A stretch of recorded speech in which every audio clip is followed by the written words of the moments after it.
அஸ்ஸலாமு அலைக்கும் வரஹ்மத்துல்லாஹி வபரகாத்துஹு. நல்ல ஒரு சுவாரஸ்யமான ஒரு விஷயத்தோட வந்திருக்கேன். என்ன விஷயம்னு சொன்னால், எல்லாரும் வந்துட்டு இந்த டைமில் 2025ஆம் ஆண்டு பேச்சு அறிக்கட்டும் 2026ஆம் ஆண்டு பேச்சு அறிக்கட்டும் பாஸ் பேப்பர்லாம் நிறைய பேர் செய்ய ஆரம்பிச்சிருப்பீங்க. பாஸ் பேப்பர் செய்யும்போது உங்களுக்கு என்னது பல பிரச்சனைகள் வரும். இந்த கேள்விக்கு எப்படி எம்சிக்யூ எடுத்தீங்கன்னா விட வர மாடிச்சு. நான் பாஸ் பேப்பர் செய்யாதவனை பற்றி கதைக்கல, சரியா? பாஸ் பேப்பர் செய்கிறவனை பற்றி தான் கதைக்கல். பாஸ் பேப்பர் செய்கிறவனை எடுத்தீங்கன்னு சொன்னால் என்னது பல பிரச்சனை வரும், டவுட் வரும்.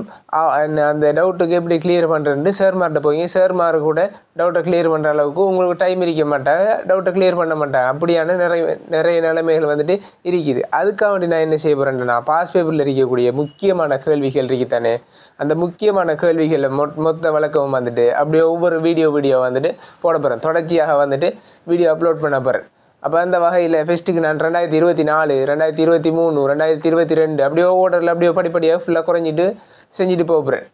இதுக்கு உங்களோட சப்போர்ட்டை வந்துட்டு நீங்கள் போடணும். அப்போ நீங்கள் உங்களோட சப்போர்ட்டை நீங்கள் ஷேர் பண்ணி உங்களோட ஃப்ரெண்ட்ஸுக்கு வந்துட்டு ஷேர் பண்ணி அப்படின்ட்டு நீங்கள் சப்போர்ட் ஒன்று பண்ணினா தான் என்ன செய்யலாம், தொடர்ச்சியாக நான் வீடியோ வந்துட்டு போட்டுட்டு போகலாம். சரி, இப்போ நான் 2024ஆம் ஆண்டு வந்திருக்கக்கூடிய கேள்வியில் பார்ப்போம். 2024ஆம் ஆண்டு வந்திருக்கக்கூடிய கேள்வியை பார்த்தோன்னு சொன்னால், இப்போ 2024ஆம் ஆண்டு வந்திருக்கக்கூடியதில் மிக முக்கியமான கேள்விகள். இதில் மெக்கானிக்ஸ், அடுத்தது வேவ்ஸ், அடுத்தது ஹீட். சரி, அந்த வகையில் 2024ஆம் ஆண்டு வந்திருக்கக்கூடிய 3வது கேள்வி வந்துட்டு பார்ப்போம். 2024ஆம் ஆண்டு வந்திருக்கக்கூடிய 3வது கேள்வி. இது லேசான ஒரு கேள்வி தான். இதில் எந்த ஒரு விஷயம் இல்லை. இது கூட செய்ய தெரியாதவன் எழுதிக்கான. இதுக்கு நம்ம என்ன சொல்கிறேன், அப்போ ஏன்டா ஏல் மேத்ஸுக்கு படிக்க வாரீங்க, பயாலஜி வந்துட்டு படிக்க வாரீங்கன்னு கேட்குற அளவுக்கு அவன்கிட்ட நாக்கப்படுங்கிற மாதிரி 4 கேள்வி கேளுங்க. 3வது கேள்வி கூட செய்ய தெரியாமல் இருந்தவன்டா அவன்கிட்ட போய் கேளுங்க, ஏன்டா விளையாட்டுக்கு வர நேரத்துக்குடா படிக்க வாரீங்க, என்ன மெட் ஸ்ட்ரீம் வந்துட்டு விளையாட்டுக்கு வர நேரத்துக்கு படிக்க வாரீங்கன்ட்டு அவன்கிட்ட கேளுங்க, சரியா? இப்படியான ஆட்கள் கூட இருக்குது. 3வது கேள்விக்கு கூட சரியான விட எடுக்க தெரியாது, சரியான விட எடுக்க தெரியாமல் அப்படியான ஆட்களும் இருக்குது. இப்போ இதுக்கு பார்த்தீங்கன்னு சொன்னால் என்ன கேள்வி சொல்கிறாரு, ஒரு எரிபடையின் உயர்ந்தபட்ச உயரத்தில் அதன் இயக்கப்பாட்டு சக்தி அதன் தொடக்க இயக்கப்பாட்டு சக்தியின் 4 ஆகும். கிடையுடன் எரிபடையின் எரிய கோணம் யாது? கோணத்தை வந்துட்டு கேட்குற ஒரு எரியம் சம்மந்தப்பட்ட கேள்வி ஒன்று கேட்குற. எரியம் சம்மந்தப்பட்ட ஒரு கேள்வி என்ன செய்கிறாரு, கிடையோட ஒரு கோணத்தில் எறிகிறார். ஒரு யூ வேகம்னு சொல்லி எடுங்களேன், என்னது டீட்டா கோணத்தில் எறிகிறார். அது உயர்ந்த இடத்துலன்னு சொன்னால் உயர் புள்ளியில் அதன் இயக்கப்பாட்டு சக்தி என்ன வேகம் மட்டும் இருக்க போதும், கிடை வேகம் மட்டும். இதை நீங்கள் கிடையாக பிரித்தா என்ன இருக்க போதும், யூ கொஸ்டீட்டா. இந்த இடத்துலையும் அதே வேகம் தான் இருக்க போதும். கிடை வேகம் மாறுமா? கிடை வேகம் எப்பொழுதும் ஒரு எரிய இயக்கத்தில் மாறாது. கிடை வேகம் எப்போதும் ஒரு எரிய இயக்கத்தில் மாறாது. அப்போ இந்த எரிய இயக்கத்தில் கிடை வேகம் என்ன இருக்க போதும், யூ கொஸ்டீட்டா இருக்கும். நிலைக்குத்து வேகம் பி என்ன இருக்க போதும், 0 இருக்கும். எப்போதும் உயர் புள்ளியில் அதி உயர் புள்ளியில் நிலைக்குத்து வேகம் வந்துக்கிட்டு என்ன அறிய போதும், 0 அறிய போதும். இப்போ இந்த இடத்துல இயக்க சக்தி ஈயா, சரியா? நான் எடுக்கணும் உதாரணத்துக்கு இருந்துச்சுன்னு சொன்னால் அதி உயர் புள்ளியில் இயக்க சக்தி 4 மடங்காக இருக்கான். அப்போ 4ஆக பிரிக்கிற பங்கு தான் என்ன இந்த இடத்துல இயக்க சக்தியாக இருக்கான்.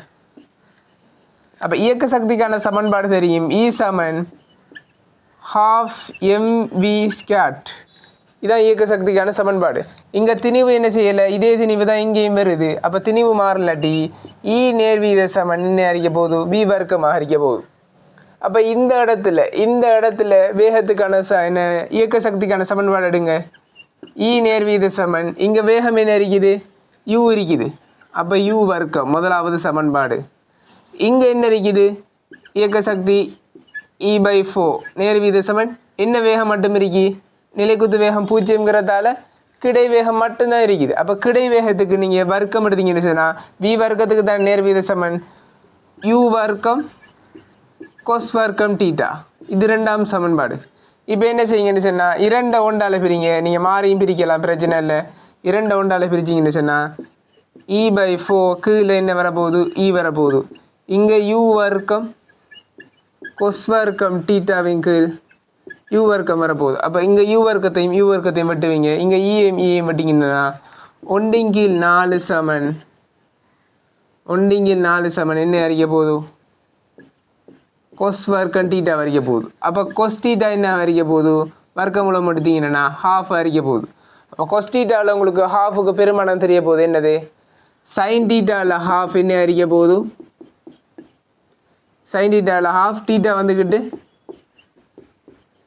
30 பாகை அறிக்கும். கொஸ் டீட்டாவில் ஹாஃப் என்ன அறிக்க போகுது? டீட்டா வந்துக்கிட்டு இந்த இடத்துல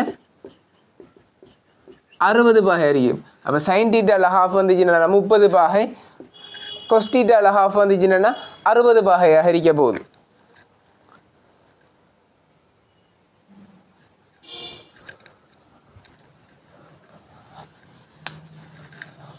அப்போ எவ்வளவு சிம்பிளான ஒரு கேள்வியான வந்திருக்குது. சரி, அடுத்த